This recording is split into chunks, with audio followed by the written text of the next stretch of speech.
in the beginning, there was only one or two who were thinking how to give Prabhupada something instead of just taking from him.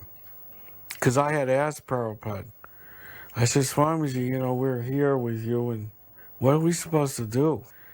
We come here, we take Krishna Prasadam, then we all go away. But what are we supposed to do for you? What are we here for?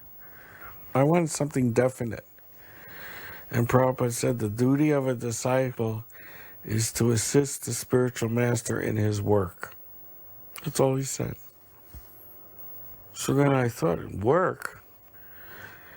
Later on I pondered on this subject, work. And I said, Prabhupada doesn't work. What does he do? He doesn't have a job. He's a religious teacher.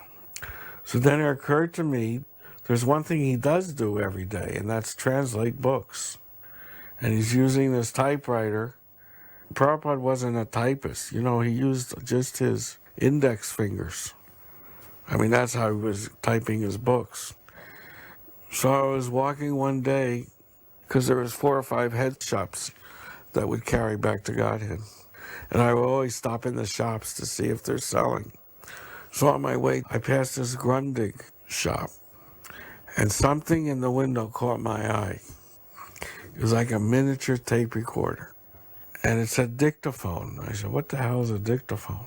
So I went inside, and I went up to the man. I said, what's this dictaphone? He says, well, it's used by lawyers and doctors to keep notes. I go, oh, yeah? I said, I know somebody who's translating books. It would be good for him. He said, oh, yeah.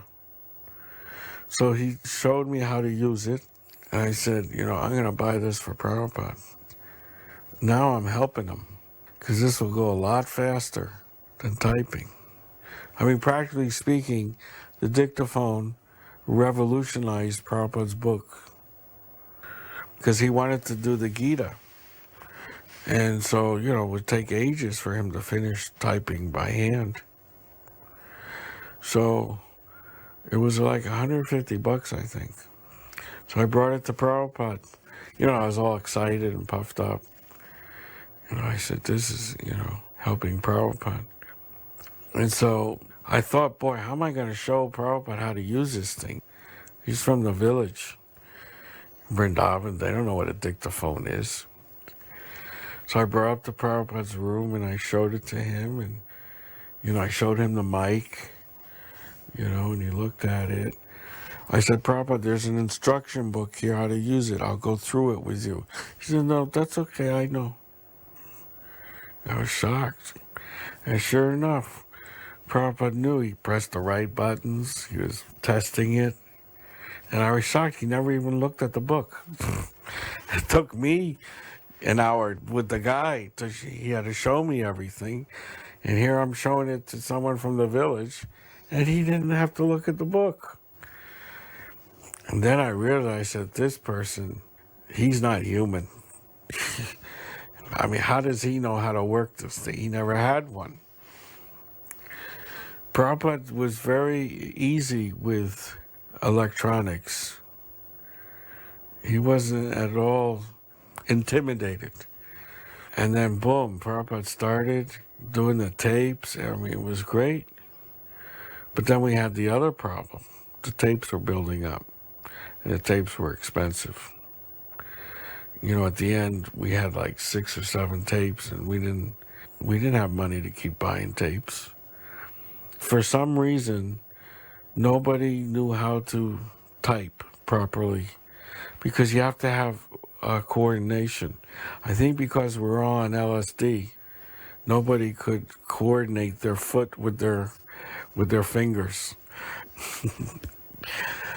Because you had to use a foot pedal, and then you had to hear Prabhupada and coordinate, like driving a car. And nobody could do it. So all of a sudden this Neal shows up. And he's from Antioch College. He has to do a summer course, 3-month course, joining a religious organization and writing about his experience. That was his paper. So he thought, hey, I'll join you guys. He said, I'm going to do it. I said, fine. So immediately asked him, do you know how to type? We just thought we'd ask. He goes, yeah, I can type. I said, do you know how to use a dictaphone? Oh, yeah, that's easy. And right away, the guy started typing 60 words a minute. And we used to watch his foot, man. The foot was going a mile a minute. He knew how to go back and go forward like in a second if he didn't understand anything. I mean, we go, wow. We looked at each other. This is mystical. Because this is the person we needed. And all of a sudden he shows up knocking at the door. I mean, you don't know. The devotees then had an inner communication with each other. When things like this happen, we look at each other and go, wow, this is mystical. And then we understood that Krishna provides. That was the famous word. Krishna provides.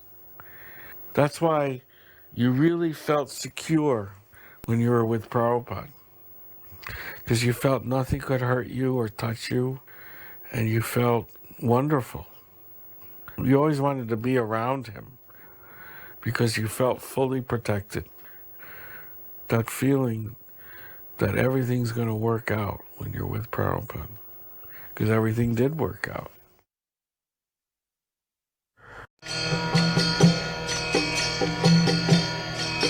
Hare Krishna,